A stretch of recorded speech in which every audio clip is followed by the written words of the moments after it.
Okay, maayong adto Brother Cesar. Mayong utusaw kanimo, Brother Ilan. Dunay followers nato nga nangutana siya. Giunsa daw nimo pagkahibalo sa Biblia nga sa iya kunong pangunahon na wala daw ka kaeskwela kay dili man ka kakita. Muna iyahang usa sa gusto niya may balaan Brother Cesar. Okay, so manindot ka pangutana sa atong followers, no? Salamat kanimo igsoon sa imong manindot nga pangutana. Nibati ka kalibog yon sa nako pagkahibalo. Nga sa imong hunahuna uman ka ako ka eskwela. Correct jud ka igsoon, wa jud ko ka eskwela.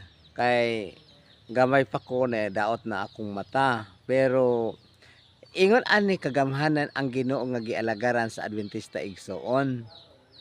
Kay ang mga buta makita nimo diha nga gigamit sa Ginoo. Ilhanan nga iya sa Ginoo o ang Ginoo gyud nga tinuod mo giilagaran sa Adventista kay makita nimo katingalahang mga butang. Wanang giingon diha sa Juan kapitulo 9, basahan ni igsoon.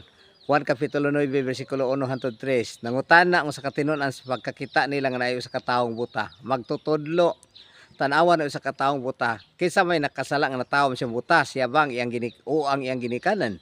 Ingon si Ginoong Hesus, wala siya mabuta tungod siyang sala o sa sala siyang ginikanan. Gituyo kini sa Dios aron nga pinaagi kaniya mapadayag ang gahom sa Dios. So wala imo nakita nako igsoon ngano nakibalo ko sa Bible tungod na sa gahom sa Dios nga magbuhat sa langit ug sa yuta. Salamat.